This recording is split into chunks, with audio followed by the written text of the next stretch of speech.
Hello, and welcome to a very special episode of Words About Books. I'm your host, Ben, and I am joined with special guest, Words About Books Surgeon General, Nathaniel Creed. We're here today to talk about a vicious disease that is spreading across the world. You may have heard of it. It causes pain and suffering, and we can't be sure what it is, but we can be sure that it is God's wrath, and that we have angered him. Now, Dr. Nathaniel, please tell us everything you know about the Wrack. So I just need to clarify real quick that we read the same book. Because I read The Wrack, which is like some weird erotica book. I thought it was a little strange that you recommended that, but I trusted your judgment, and you know what? Solid book, by the way. Well, that's it for today's episode. We are all going to die. And, just hug your loved ones, hide under a desk, and kiss your ass goodbye. Thank you. This has been another exciting episode of Words About Books. Bye, everyone. We are, of course, today talking about The Wrack by John Bierce, a book I recommended, kind of, through... That's not true. A friend of mine recommended it. A friend of yours recommended it. I was the one to try it, and then I said you could go ahead and read it. So you're going to take credit for this, is what you're saying. Would you have read it if I didn't tell you to read it? Probably. Really? It sounded interesting. When? When were you going to read this? It probably wouldn't have been for a little while, but I would have read it. Tell us about how your friend came to recommend this to you, or how do you want to kick this off? I was recommended this by a friend who is friends with the author, John Bierce. I guess the three of us at one point went to the same university. I don't think I've ever actually met the author, but that was something I just wanted to throw out there. I also wanted to throw out that at the beginning of this book, he thanks healthcare workers. And you know what, John? You're welcome. If you want to buy me a breakfast sandwich, McDonald's was doing this thing last year during the pandemic, during the first part of the pandemic, I should say, where they were giving away free breakfast sandwiches. I mean, I'm not saying you have to. I'm just throwing the idea out there. That's okay. Guys, I give you permission to thank every healthcare worker except this one. So yeah, I guess, do you have more? Do you want to give your friend a shout out? Do you want to? Yeah, James. Oh shit, you're just going last names. All right. And he's on Twitter. You can bleep out the part. All right. Yeah, evidently this book was actually being written and edited pre-pandemic. I saw an Ask Me Anything on Reddit where he was talking about how his editor was looking over the book right around the time we started getting information from Wuhan, China. It had to have been a surreal... I wonder if he examined, like, is his typewriter a magical typewriter that writes best-selling novels but then makes them happen? I don't know, Ben. Oh, that would be a good story, dude. I'm going to edit that out. We're going to save that for us. Oh, I was going to say, I mean, if it was, he should write a best-selling novel about two book podcasters striking it big. So wait, you went to the same college as this guy at the same time, and he became a big success. I don't know if he's a big success, but he seems like a big success to me. And you... What happened? Well, I got a writing partner. Nice touche, sir. All right. So how do you want to tackle this book? The plot is there's a plague that's unraveling in this medieval-ish... I think it's medieval, right? It's like medieval, but it has limited amounts of, like, magical and fantasy woven in. But there's no, like, main character. It follows a whole bunch of different perspectives and different locations as the plague kind of tears its way across the continent. Yeah, I've been reading some of the reviews of the book, you know, just because of the nature of what we do, I tend to focus in on the negative reviews to see what people had a problem with. And it seems like there are two main places where the book loses people. And it is in seemingly unrelated world building and lore dump type stuff. But there is also, like you said, the lack of a traditional narrative arc. If anyone has an arc in this book, it is just human society in general. Yes. And so it lacks a lot of like characters to get attached to. There's no one to root for, really. It's mostly interested in giving like a chronicling of the disease. I would give it a light comparison to the structure, not the story, but the structure of World War Z, the book, not the terrible movie, where it's World War Z tells about the zombie outbreak from a variety of perspectives, and each chapter is almost its own short story.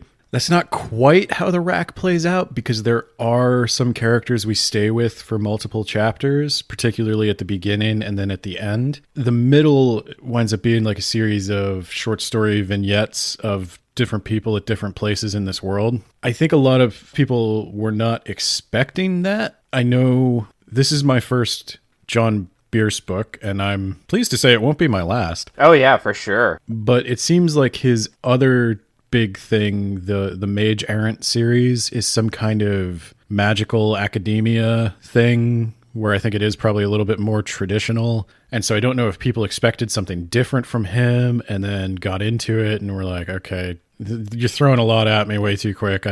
There were times where I got a little frustrated with it, though I understand what he was doing. And I think I told you, like, I had this problem with Song of Ice and Fire as well, where you're getting into some really good stuff about, like, what the White Walkers are, what happened to the dragons, and then, it's a Sansa chapter. Yeah. There were a few of those where it's like, oh, come on, don't do that to me. Don't cut Go away back to to the Sansa. stuff I want to know about. Yeah. So that was one of those things, though, where I read A Song of Ice and Fire twice because I'm a masochist. And I appreciated the Sansa chapter so much more the second time when I wasn't, like, excited to get the plot, when I already knew what was going on and I could just take my time with it. I think that's how this would be. There's a lot of chapters that cut away right when it's getting good. And then it's more like lore dumps and world building. I think people may have the wrong idea about what the world building was. I could see how it could come off as a little self-indulgent, but I think there's a magical telephone network in this world, and they're called semaphores, and it's more of a telegraph network. It allows them to send messages over long distances, and he goes into great detail about how that network functions. And I could see where a lot of people are like, okay, I don't care about this.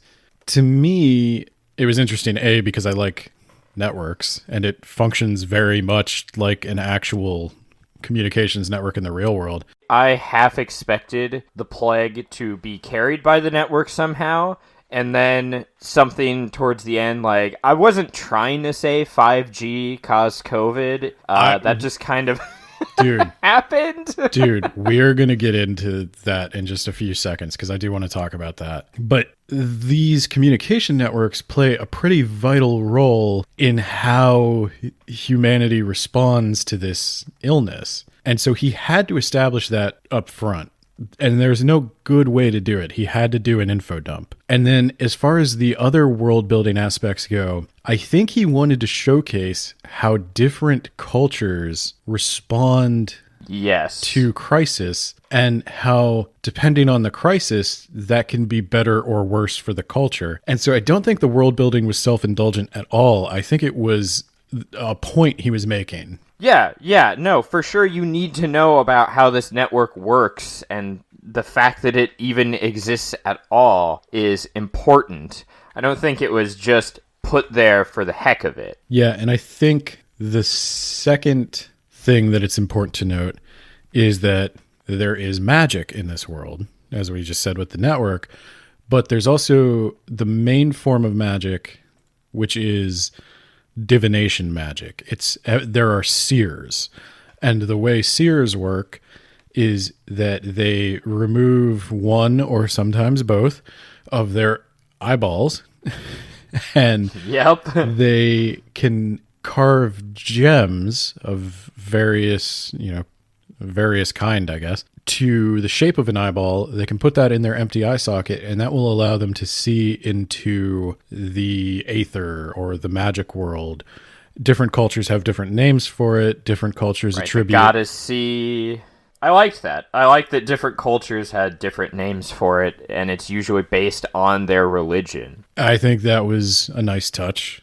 It seems like the way people would actually handle something like that. The main way this helps people in this story is that the real world seems to have some kind of effect in the ether. And they can, through the ether, see what's going on within the body to a certain extent. And I think this is kind of how he gets around the fact that they don't have microscopes per se. They don't have they still have a medieval knowledge of like germ theory to some extent, but they do know that there are things smaller than they can see which spread disease. And they do know that there is like a human microbiome.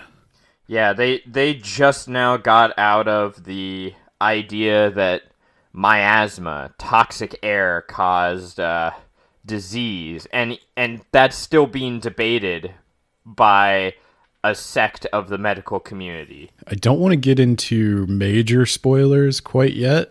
I think I'll let you know when I'm getting into a spoiler that I think would ruin the book for you, because I do think solving the mystery is the point of this book. Yeah, go read it right now. It's only a couple dollars from what I recall. Yeah, I think it's like this is $3 or something. It was $5, I think, but it's okay, whatever. He's self-published. I have a lot of questions for him about that, because this is like the best self-published book I've ever read. Agreed. Hands down, one of the best books I've read this year, period. So I would love to know more about how this guy does his stuff. Like, I could learn from this. But yeah, I'll let you know. Ideally, you should read the book before you listen to the episode, but I know not everybody does. We cover a lot of books.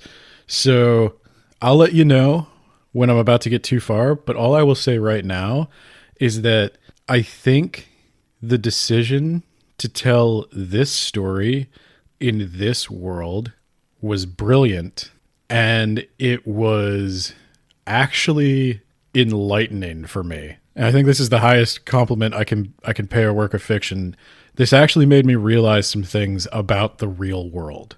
I'd like to talk a little bit about the initial country where Patient Zero is found. Right. They are a traditional European medieval society, seems to be based on Britain, but they also have this population, and this is pretty much where I recommended the book to you. When we met the first Moonsworn, I was like, okay, I think Nate's going to like this. I think all my nurse and doctor friends are going to like this, to be honest. But I kind of want you to guide the conversation, because I'm kind of interested to know what was important to you about the spread of the disease, what stood out, like what precautions do they take against it that make sense, and how did you like the Moonsworn approach to medicine versus the Eidolon approach to medicine? So the first, I don't know if I'd say half, probably about first half of the book, takes place in the same country. Lothane? That's what I would call it.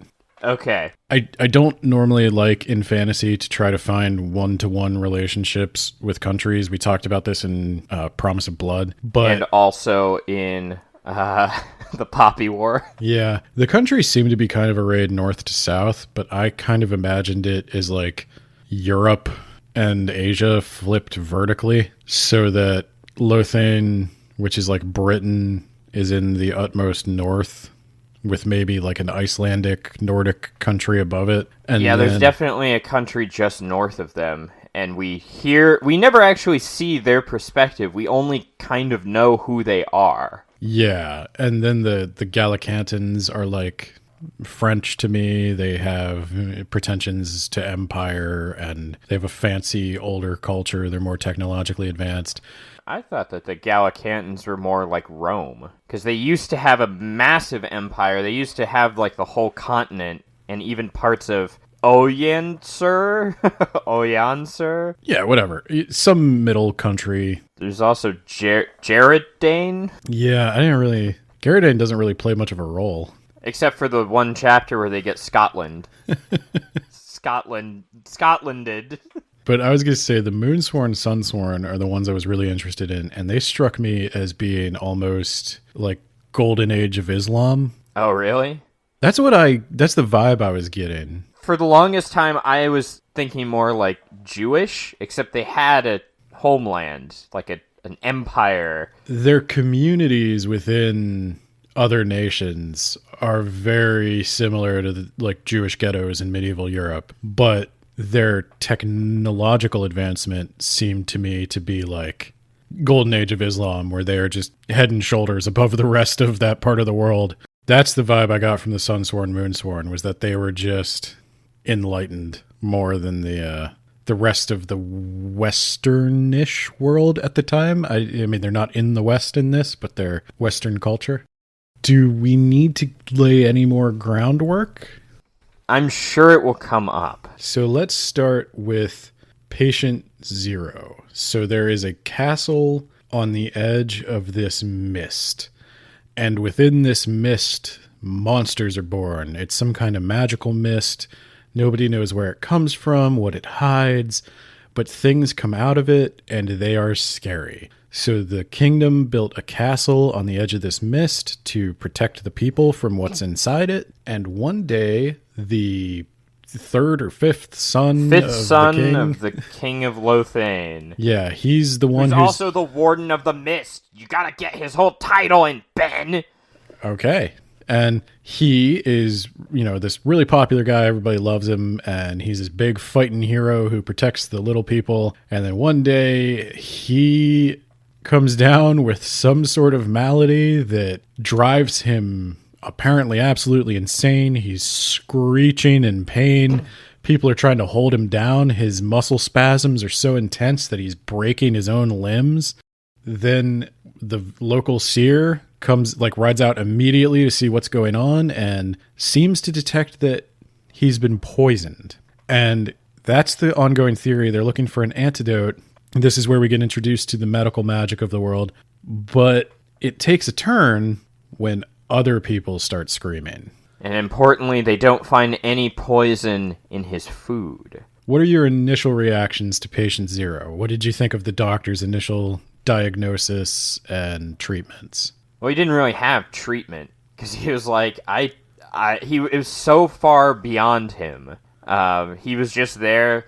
Like, basically, the end of the first chapter or two is him just being like, yeah, I'm just going to record kind of his progress because he had nothing. He tried to give him herbs specifically for pain, and he used them all up. And it barely made a dent in this guy's pain.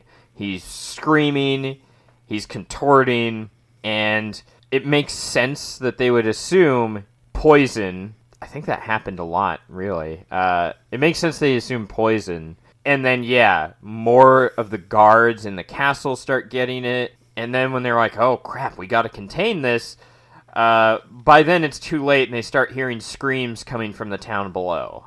There is one important clue. He notices whatever it is coming from the prince's liver. Yes. There's something weird in his liver. Yeah, his liver seems to be manufacturing more and more of this toxin. And that is something he can't explain. Oh, and also, importantly, the first thought was he attacked by one of the beasts from the mist? And he did not suffer any injury against them. So they kind of ruled that out as the cause. Oh, right, because if something had bitten him, the poison, that would lend more credence to the poison thing. Right. I don't know. I was kind of impressed at the doctor's response. I was too. I guess I should just tell you that there's nothing that stood out as, like, dumb.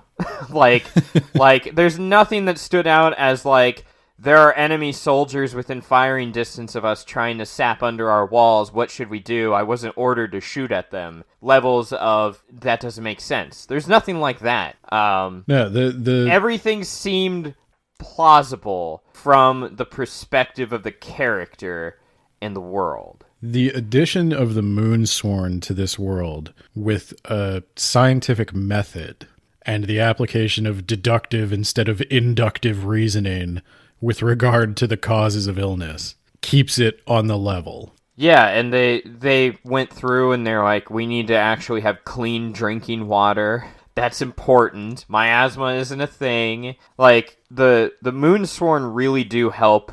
And I think he even says that in the appendices. Without the Moonsworn, it probably would have unfolded differently because they would have had just not great living conditions at all.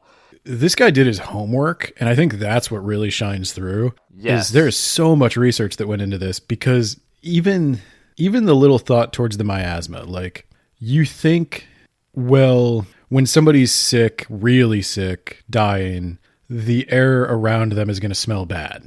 And that means there's foul air. And that means the disease spreads through the foul air because everybody who's around them gets sick too. And so miasma seems plausible, but then you learn a little bit and you throw it out. Something that throws a wrench into the Moonsworn. And he just throws this in as an aside in the book, but I loved it because it happens, is that there were people who lived near a lake where there was some kind of carbon dioxide. I forget the exact toxic gas, but I think that actually happened. I think around either Russia or the former Soviet Union. It's happened many times. Yeah, it still happens to this day, but we actually understand it now. Back then, I think maybe not so much. Well, this tasteless, odorless gas comes out of the lake and kills people and animals almost instantly. They have like fossil records of this having happened where a bunch of animals of different kinds just seem to have dropped dead all in the same spot. When that happens, all the miasma people are like, explain that, Moonsworn. And they can't. Dummy. Yeah, I think they said something about like volcanic gases, but they don't really bring it up anymore. They don't argue about it as fervently because they can't explain it right now. It does such a good job because it's a fantasy world, because I'm placed in an alien world where I'm still learning the rules. Anything is possible. And I have to eliminate certain things based on evidence, and I just don't have enough evidence to eliminate anything, and it makes the medieval response to disease so much more relatable to me. Spoiler warning! That's right. This is the point of the podcast where we're about to get into spoilers. I wanted to delay it a little longer, but, Nate just rushed ahead of me there. So if you are interested in reading the Wrack without knowing anything about how the mystery plays out, this would be a good time to pause the episode, go read an entire book, and come back. If you don't mind being spoiled, or if you've already read the book, then please listen on. End of spoiler warning. I also expected the disease to be magical in nature, so I wasn't really looking for a cause. I was like, well, it's probably like magic or something because of the world we're in. The disease is a disease. It's not magic. Yeah.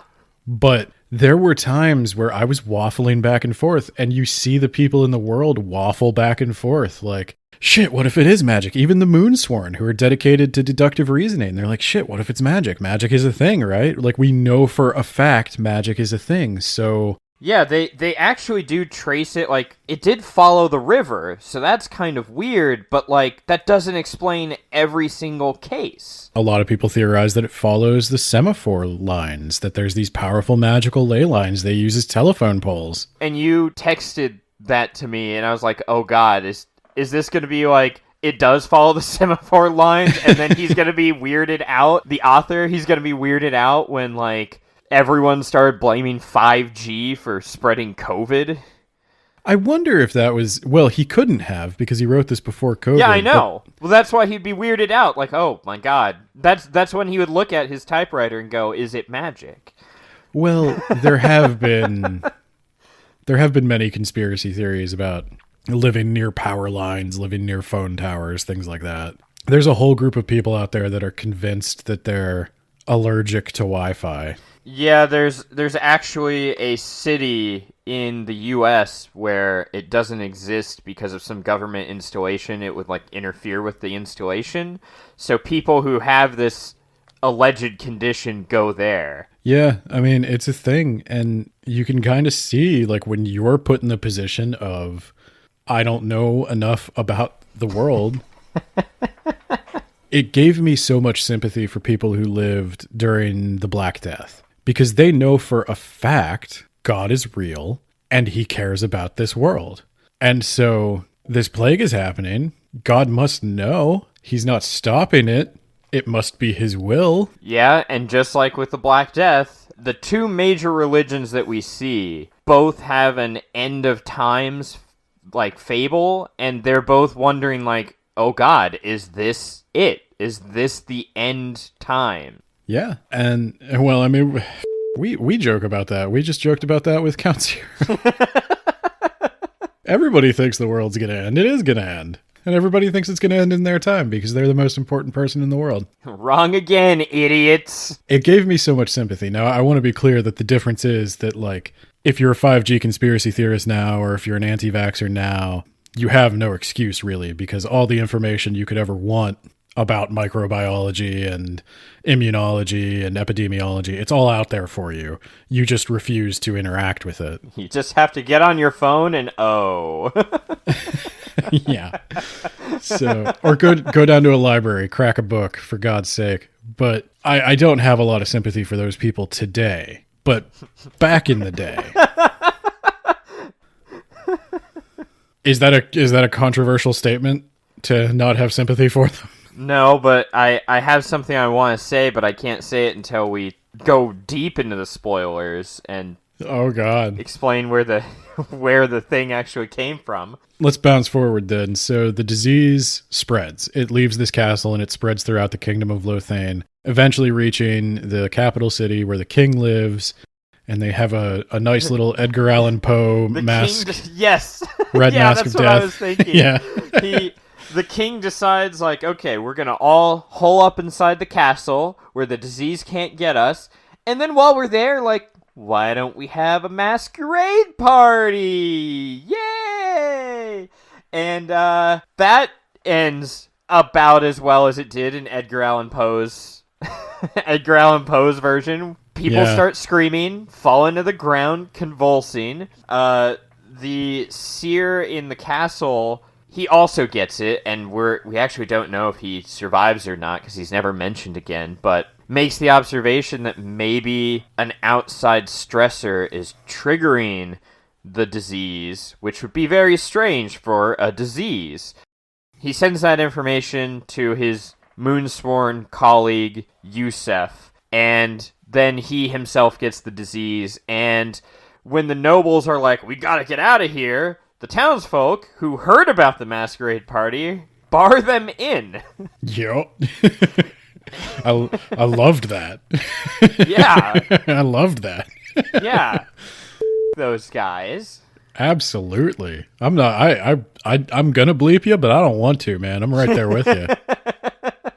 We basically see the capital city at pre-plague, during the plague, and like post-plague as society just begins to crumble. They start turning on the moonsworn and rioting. The law of the land is gone. Pretty much most of the nobles are dead. The king is dead. The castle's barred up and full of corpses. Well, so let's drop a couple of clues that we get from those events. One, the Wrack must have been in the castle before they threw the party because they'd blocked themselves off. Right. So it has a long dormancy period. And then he thinks that there's something that triggers it Yes. to go from dormant to active. Yes. And then second, the reason, well, aside from the racial reasons, there is a secondary reason why people are angry at the Moonsworn, and that is because they don't seem to be getting sick as at the same rates as the normal population. Yeah. The Moonsworn have a couple of key differences that are mentioned. They They have a different religion. Yeah, they're obsessive about clean water. They have different dietary restrictions. The Moonsworn have a very different religion. And it's linked to the Sunsworn Empire on Yes. the other continent, who are warrior zealots, I guess? Yeah, essentially the way I understood it is that the Moonsworn, Sunsworn religion is the same religion. Yes. It's a dual goddess religion. And the Sunsworn follow a warrior goddess, and the Moonsworn follow a healer goddess. And they live together in harmony in this empire that they have. But the Moonsworn have a commandment from their goddess to go out among the peoples of the world and use this deductive reasoning and these, I guess, like religious prescriptions they were given to help basically be doctors. Go among them, teach them how to fight the plague and fight pestilences and all of that, because there is a third sister in this goddess religion who is not worshipped, who is kind of a satanic figure, who is the source of all disease and death. And that's their end times myth, is that eventually that sister will escape. And so some Moonsworn start to wonder, is this Wrack a plague unleashed by the third goddess who is now trying to escape and end the world? But hey, on the plus side, she will eventually be defeated by her sisters and re-imprisoned in a new world. It's just, you won't be there. Not great for those who are on the current world. But that is one thing that really helps the Moonsworn, is they have limited powers, obviously. They're still working with insufficient medicines. They don't have like big pharmaceutical chemical processes to make fancy medicines. They're still just trying to figure things out. But they do have some good ideas about, hey, maybe drink clean water. Hey, maybe cook your meat. Hey, maybe do this, this, and this.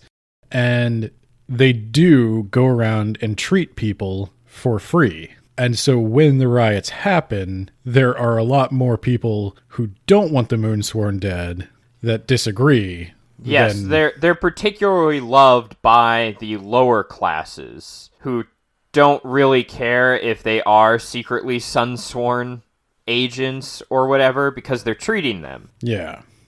It's the nobility who are much more distrustful of them, and also the nobility who seem to get it first and hardest. Yeah, and that was something that threw me for the entire book. Yes, I was trying to figure out. It threw me as well. I was like, how? It's usually because the other way around. Yeah, because the nobility can usually afford space and clean food and water, and they have the money to flee to the countryside when disease hits the city. So the fact or out in the space. The fact that it was hitting the rich predominantly was like, that made me think it's some divine punishment. Like, yes, all the commoners are thinking, yes, finally the wealthy are being punished for their decadent lifestyles while we sit here and rot in the streets. But then a few weeks after it tears through the wealthy class, it tears through the poor class. It doesn't hit them as hard, but it still kills about 50% of the people it infects. And then the other 50% of the people are crippled for life. The Wrack leaves you with severe nerve damage in your fingers and toes and your extremities. Yeah, they're blackened and they look frostbitten. But they're not rotting. They don't necrotize. That we know of. We follow enough characters who have the post-Wrack symptoms for a period of time where I think if they were actually dead tissue, we'd have known. Yeah, it does look like... Or, sorry, I went off on a weird... Anyway, what I'm trying to say is it's not just the physical. They also have, like almost daily, they'll remember the pain that they were in. Like, they don't typically remember the pain of the Wrack because their mind just breaks, but if they survive, occasionally they'll get, like, I wanted to say post-herpetic neuralgia, but it's not herpetic, but something that. Nerve pain. I can't believe you thought it was herpetic. An idiot. Post-Wrack neuralgia. How about that? Oh, And- like herpes? Yes. Oh, I know what that is. Yeah, that's where like people who have herpes zoster, which is shingles, even if they don't have an outbreak, they'll occasionally just have pain in their nerves. Yeah, see, your fancy medical language ain't that hard. Yeah, everyone could do this. Yeah, I could be a doctor. Give me a stethoscope. I'll listen to some stuff. Hey, you've already got that shirt. Oh, yeah, the shirt you left at my house. That says, I'm not a doctor, but I'll take a look. I also have your pants. Why? You tell me, man. Why do I have a pair of scrub pants? That's hilarious. Write your /fix and email them at wordsaboutbooks@gmail.com. Maybe I'll read them on air. I'd ship us. I don't know what to say to that. So, Lothane is pretty much a ruin. And I really like the final story that we see in the capital from the perspective of Yusef, the leader of the Moonsworn there. The entire capital has just fallen into ruin. Like, he looks around at rats that are just going unchallenged in the streets, picking at piles of trash, and then I like this quote, and if Ben gets to quote a bunch of shit from Dune, I get to quote from this. I encourage you to quote from books. We're a book podcast.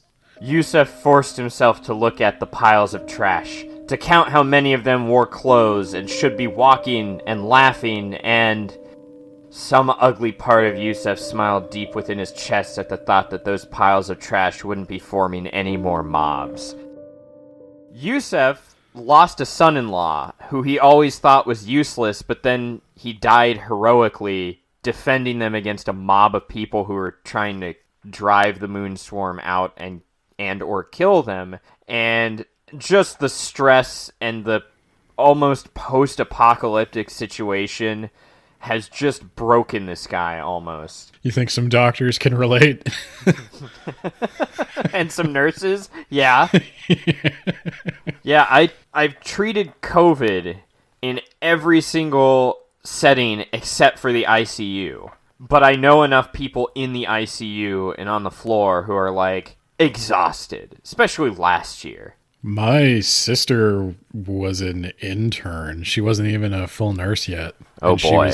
She was not treating patients in the ICU, but she was like in the full gear sitting outside to watch for them to die, basically. Nice. What Yeah. a happy clinical experience that must have been. Yeah, she was I don't know. I think my sister's probably still a little messed up from that.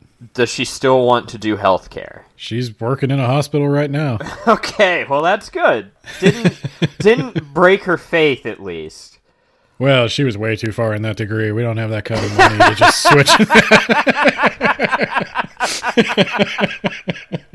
No, she doesn't. She could have worked in a less intense setting. It didn't break her spirit. She did go back to work in a hospital instead of like a doctor's office or something. But no, I know a lot of people in the medical profession who it waffles. I mean, I've seen both. I've seen people who are just like, they're just out of sympathy. They got nothing left. And then there's other people who are like the Yusef moment where he sees that kid who he just wants to smack. That got me. Yeah. Yeah. This kid is drinking this dirty water, and like Yusuf's like, I don't know how many times I've told these people not to drink that stupid water. He's like, I'm done with this. He goes to like smack the kid, and he sees that the kid has the blackened fingers and it can barely get the water to its mouth, and it's totally emaciated. Yeah, I've got a quote for that too, Ben. Throw it on me, man. And he found himself starting in his head a warrior's prayer to the sun goddess, a prayer for strength, and a prayer for will, and a prayer he'd never expected to say even in the privacy of his own head. Then he caught sight of the child's blackened, clumsy fingers, and the way the filthy river water just ran right out from between the cupped fingers that didn't work right anymore, and the way the child was reduced to lapping up a few droplets from its palms. Then the child looked up at him, and he was just looking at a little girl who looked even emptier than the hole inside him, and his anger just flowed out of him like the water between the little girl's fingers. Like, he's just letting all of his anger, just all these thoughts fuel his anger more, and he's ready to smack this kid upside the face, and then sees that she has been affected by the Wrack, and it ends with him, like, he, like, picks her up gently and carries her back to his home to tend to her, and he's like, oh, his back, his knees hurt, but it didn't really seem to matter anymore. It's this profound moment of human empathy, and that was probably one of my favorite parts of the entire book, so I had to directly quote it. Ben! I'm proud of you. But yeah, I think a lot of healthcare workers could probably relate to that, because I've heard those stories of, you want to hate these anti-vaxxers, and then one of them gets sick, and it's still just a human being in pain that you got to help. And that's actually the end of Lothane, with the exception of one chapter that goes back to the first castle. We're kind of done with Lothane. The whole country has been hit by the Wrack. It's been devastated. Everything's fallen apart. And then we go on to these pirate people, these nomads. I feel like there needed to be more of them. Like, there's only one chapter of the Radhan. There are hooks for more stories. Yes. I wouldn't even call them sequel hooks. There's hooks for, like, several adjacent sequels that could take place at the exact same time. There's like you said, the chapter that goes back to the Lothane. We didn't need that. It doesn't do anything for the story of the Wrack, but I am interested in the characters who were at those castles. So I definitely was. I was more interested in that than I was with the Radhan, because we only really see them in this chapter. They're mentioned occasionally in other chapters, but they've got their own, like, thoughts on what the spirit world is. They've got their own belief system and culture, but, like, we see them once, and then that's it, and we move on. I'll tell you the truth. I understand some of the negative reviews who said things like, I was loving the book up until the point where it stopped talking about the disease for a while and just started doing random stuff. That's true. The Radhan one was just them fleeing back to their homeland. It had nothing to do with the Wrack itself, just a response to it. Yeah, I don't think it's not valuable. I think a lot of these stories are there to add a human lived-in element to describe various things people do in response to an outbreak, both noble and ignoble. But some of them are more character sketches of a character who will never return and is not important to the story. And they're good, but yeah, they don't 100% relate back to the Wrack. And that's where I said it's like a lot of these are like the Sansa chapters. And I did get frustrated with them as I was reading it as well, because I want to know about, tell me more about the Wrack. Tell me what it is. What is it? At the same time, get out of here, Sansa. But at the same time, living through COVID, a lot of an outbreak is just boredom. I was going to mention that because I read that book on the bubonic plague, and yeah, it starts out like it hits a town, it tears through it, it burns it up, and then they're just kind of living their day-to-day life in misery for years and years. And it's not the sexy plague killing everyone action that you crave. It's the boring, am I gonna be next? Oh, look at that, there's more dead corpses and rats in the street today. I guess I'll go outside because I can't stay inside forever. I hope I don't die. Alright. Like, and I guess I should also point out, because we read an anthology book this year, the Teku and Krad book, and a lot of those stories were very, very similar. And I feel like this book, people who are talking about, we need more of the plague, we need more of that, it's like, well, not every story can be and then the plague came here and devastated this town too story, or else it starts feeling samey. Yeah, I like the little short vignette type asides. I think I would like them more on a second read, because when you are reading for plot, it is frustrating. There were definitely a few towards the end where I was like, okay, we need to, like, speed this up. Like, towards the end of the book, Raquella, who we haven't talked about yet, she's like, she makes this discovery. She's like, oh my god, I think I know what it is. And then the chapter goes to, he who would grasp at mist. And I was like, oh, come on. Can we, let's go. I want to get back to the revelation. What do you mean, snakes? What are the snakes? But that, I think, to me, is a testament to you've got a good story. That I am that invested in finding out what happens that I am upset when you That's true. Walk away from it for 5 seconds. Well, honestly, I would be fine with more stories of the Radhan, or the Radhan. I'm just going to keep changing the pronunciation. To me, it was like that chapter, I hate referencing books that we read, but from the Poppy War with, like, the monster, where it was like, we either needed more of these, or this should have been cut. I feel like we need more Radhan stories, or it should have been saved for another book. That was my take. I don't know. Again, I'm a shitty indie author who's sold half of 18 books. So, don't listen to me. I don't know how I feel. I think some of them could be cut. There is a part of this where I will say I feel like I dipped a toe into the John Bierce ocean. I'm sorry that I didn't mean that to be as sexual as it came out. But there seems to be a lot going on here that people who read his other books would get a lot more out of. I'm sensing like connections and things about the ether. Like you mentioned Final Fantasy. I kind of think that's how the John Bierce books go. I could be wrong. Like I said, I haven't read a lot of them yet, but a Final Fantasy game is not necessarily a direct sequel to the game that came before it. It's just another world based on the Final Fantasy stuff. Like they all have the same spells and items and junk, but it's for all intents and purposes an entirely different world. And so it seems like the multiverse of the John Bierce novels is connected somehow. Yeah, it's alluded as much in the appendices. Yeah, the appendices were confusing to me, quite frankly. Not all of them. Some of them were really good, and I'm glad he added them. But yes, me too. Some of them are definitely for people who know more about what he's doing than I do. And that's not a bad thing. I don't think it ever becomes too fan servicey.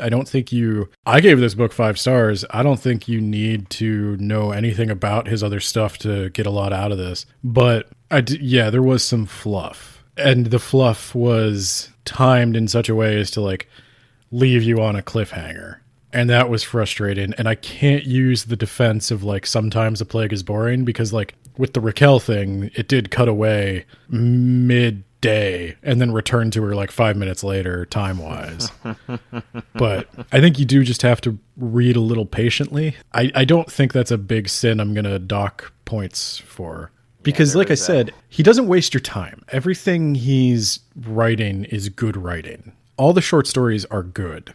They're just more or less relevant to the Wrack. I agree with that. I agree there wasn't anything like bad, for sure. There's nothing I went like, well, that was terrible. I guess my least favorite was definitely He Who Grasps at Mist. Not only because of its position in the book, but I was like, what is the purpose of this? Can you explain that to me, actually? It's a conqueror who wants to be able to conquer the mist itself, and it's told at various areas in the world, and no one knows where the story comes from. And there's like a town that gathers mist, and they're like, we conquered the mist. To me, it seemed like this was the hook to the multiverse. The mist, I'm guessing, I don't know. Well, the name of the first Mage Errant book is Into the Labyrinth, which is how the Mist Maze is. Yeah, I get the vibe that the mist is how you travel between worlds, and that's why random monsters keep coming out of it. It's just creatures from another world. So this might be better on a reread after we see some of his other work. Yeah, like I said, I'm guessing that's the vibe I got. If I'm way off on that, then yeah, maybe the chapter was a mistake. The only read I can have on that, and I will say, I would not have gotten that if I hadn't read a little bit about John Bierce before I started reading this. If I didn't know that all his stories took place in a multiverse, I would have been like, what the hell is this mist crap. Is this related to the Wrack? Does there like that? I'd be wondering about that, but I think it is supposed to be like, because they mentioned the king travels to different worlds and stuff, and he can conquer a bunch of different places through the mist. Oh, that makes sense. But yeah, I don't know. And you know, some of the appendices seem to be written by these godlike beings who are micromanaging humanity. I don't know. He started to lose me there a little bit, not in terms of like I'm not interested, but in terms of I don't know what you're doing. Yeah. Okay. I'm glad it wasn't just me then. Yeah, that's a thing to look out for if you're only interested in the Wrack. You might need to deal with the fact that this is not necessarily part of a series, but it's kind of part of a series. I like what he's doing, though. I think it's a neat little way to tie things together. I like when, I don't know, Kevin Smith has the View Askew universe, or we talked about the Cornetto trilogy. I like those little things, but yeah. All right, well, let's get on with this. Yeah, talk about Raquel. Well, first, let me just say that the Geraldine King is an idiot. He tries to invade Lothain after the plague and accidentally gives it to all of his soldiers and noblemen, and it spreads to his country and ruins him as well. Yeah, the old Scottish trap. Yeah. I knew it was going to happen even before it happened. Yeah, me too. So, Raquella is a moonsworn who is not a seer. And then some pirates fight, and it's a fun read. And then we go back to Raquella. That is about how it feels. He was in Ladrice? Oh boy, dude. And so Gallicanta is, it's like a formerly giant empire that's been slowly reduced over centuries. There are, I guess now is the time to say there are two sects of moonsworn. One who are more liberal, I guess. They're coming out with new... They're literally described as progressives and conservatives. There's the dedicated... Yeah, but the conservatives don't come off as, like, evil, so... There's the dedicated, which are progressive. They want to do radical new treatments with fewer restrictions. And greater potential risks. Yeah, they basically want to fast-track their treatments through FDA approval. Yeah. Then there are ones who said that you're developing the vaccine too soon, and we need to have the FDA approve it before we decide to inject it, but they're still willing to get monoclonal antibodies, which are also emergency use authorized and not FDA approved to treat COVID. Sorry, the Wrack. But yeah, so the dedicated want to kill Raquella in order to usurp her position as the leader of the Moonsworn in the city, and the Empress basically stops this by making her the official leader, and asks her personally to help them through the coming plague, because they are certain that it's coming their way, and it's going to be here probably within a few weeks at best. And we've got to prepare now, so... Oh my god, how much of a relief was it that the Empress wasn't a total idiot? I was so happy, because the Lothain King and the Geraldine King were idiots. The Emperor of the Sunsworn is an idiot. But the Empress, despite being like 1,000 years old, I know she's really like 96 or 100 or something. Like, she's ancient, but she's also like... wise. Yeah. She's not like a total dumbass. It was a breath of fresh air. Yes. Yeah, she just admits like, okay, you Moonsworn are the best medical people in the world. Tell me what to do. Can you imagine? Can you imagine? I literally can't. And that was the thing. I think he even wrote about that in the afterword, was that the one thing he thinks he got really wrong was the response. I mean, he thought politicians would be a little smarter. And it's like, oh, never underestimate the stupidity and selfishness of a politician. So yeah, she gives her emerald eye there's only 3 of them, one of which has been lost because the Jeredane King's an idiot and brought it with him to war. And the Empress has one, and she's like, this is like the best eye for seers. I want you guys to have it.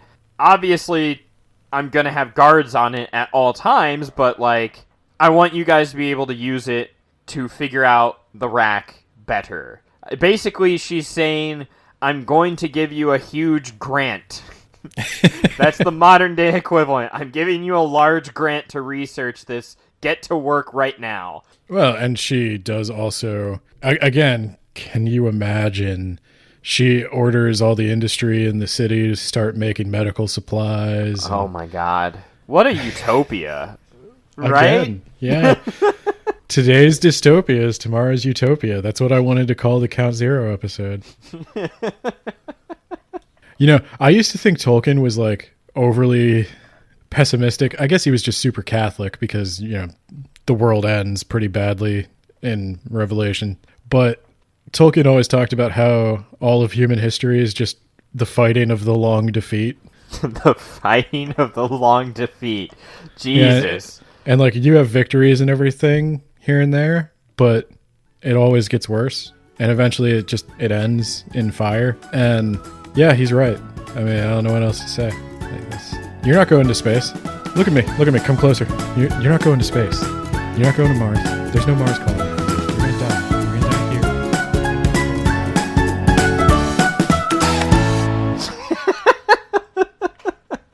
here. So let's finish up then with the fact that there's a mad woman who has 2 gem eyes named Shira. She figures out the disease without the emerald eye, despite being a mad woman, because she's really good at attuning her senses to the spirit world. She's one of the Moonsworn.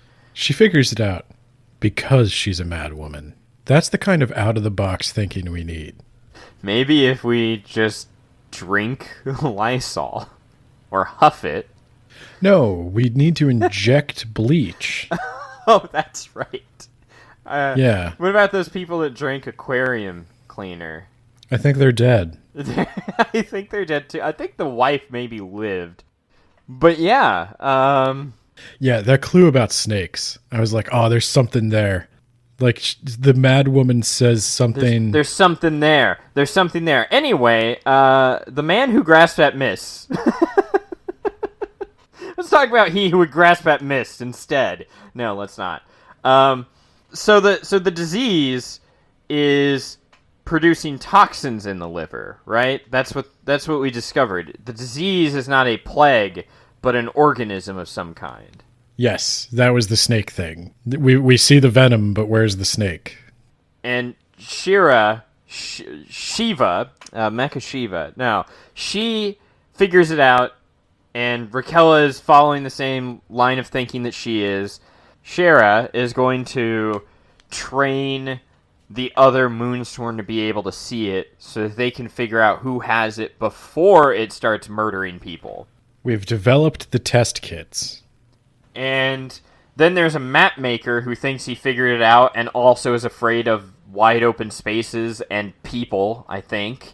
He began mapping all sorts of various movements of goods and people once the Wrack outbreak started.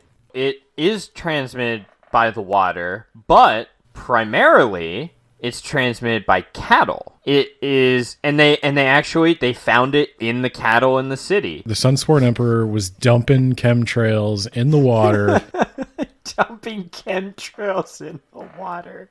Well, the Sunsworn Emperor does declare war and plans on conquering Galacanta, but... Well, because he sees that the people of his religion is disproportionately unaffected by the Wrack, and so he's like, oh, yeah, that's God, that's God. God wants you dead, and I'm going to help. Yeah, and so it's the cattle. That's why the Moonsworn don't get it in great numbers, because it's part of their religion to not eat it, and those who do get it were not very pious, actually. The Moonsworn aren't allowed to eat mammals, and we find out that the Moonsworn who got it tended to either have been infected by infected water or they weren't super faithful. So they slaughter all the cattle. They just round them up into a valley away from a water source, kill them all. They conjecture that a mist monster had in fact been the original source, but not attacking the prince, rather attacking the cattle, and that's why the nobility tend to get it more, because they can afford to eat meat, whereas the poor peasants usually can't. So that's why it hits the nobility the hardest and first, and then the peasants usually get it via contaminated water. Usually, I'm guessing from nobility having horrible diarrhea and just shitting right into the water supply. Well, I mean, they probably, as medieval, like a little medieval lesson for you, they probably shit elsewhere and dumped it into the water supply. I'd like to imagine someone just shitting into the river instead. Very classy. You can imagine whatever you want. He's fat and he's jiggling. I was just thinking that. I watched the Dune trailer and I just heard you.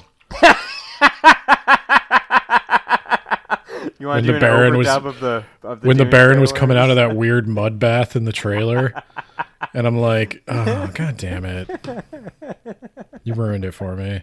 Let's do an overdub of the Dune trailer, Ben.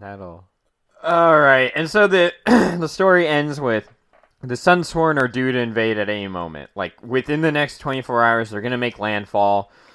They're making all these preparations to stave them off, and instead, during the night, a single light is shown on the river, and as day breaks, it's a guy in a rowboat. And was that the Emperor himself? That was the Emperor himself, as it turns out. So the Sunsworn Emperor, he was also not a pious man, and he died of the Wrack. After a nice T-bone steak. All of his soldiers watched him die, and his son, who had been talked up previously as being like a rational, cool dude, he takes the throne, but not as the Sunsworn Emperor, but as the first ever Moonsworn Emperor. And he and the Empress form some sort of like pact, and he wants to release the Moonsworn in the city to tend to the sick and dying. And it is, again, a much happier end than what we have gotten. I was going to say, so instead of sending an army to conquer, he sends medical aid and supplies. Can you imagine? Scholars. Yes, can you imagine?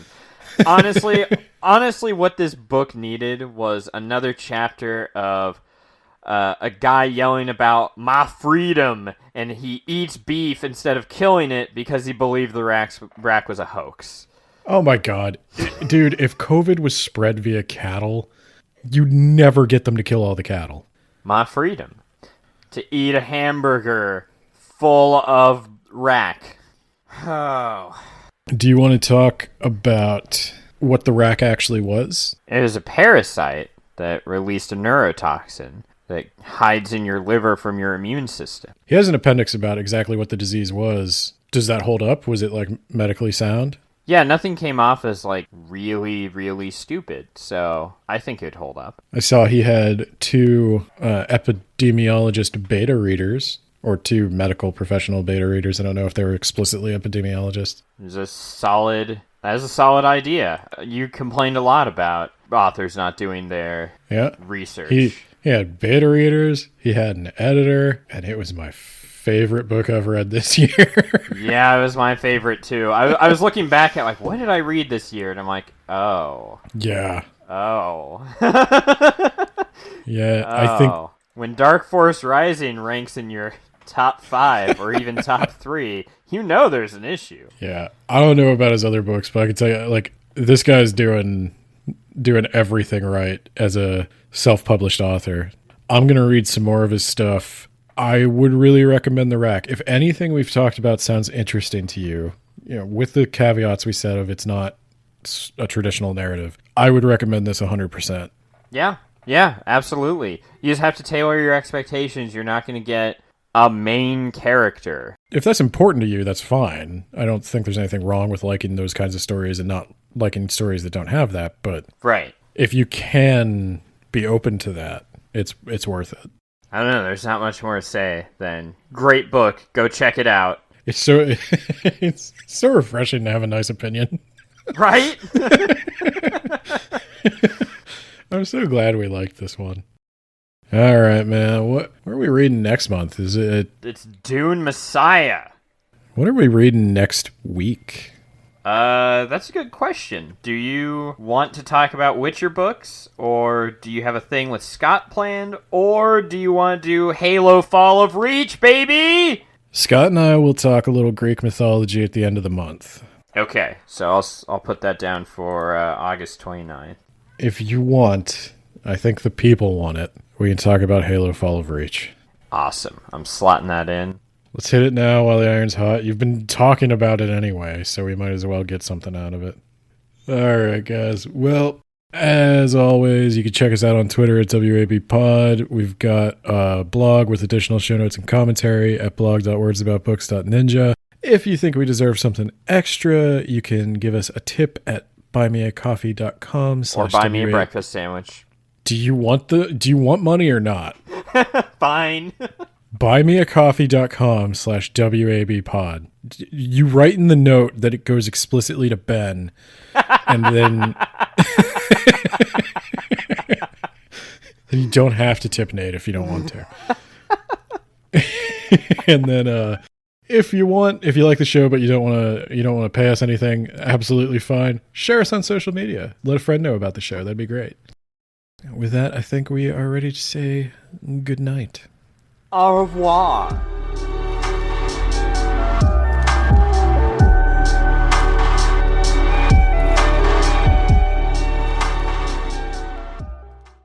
Let's see. I think there's actually a thing in Final Fantasy. They're like summons. Yeah. In Final Fantasy 9. Every Final Fantasy has summons. That's not true. Not the first one. Oh. Yeah. Bring that shit in my house. You made me spill my coffee. I picked this one up, and I didn't know anything about it, and this is one of the rare times. I shouldn't say rare times. But it's true. This is one of the times I am really happy we started this podcast.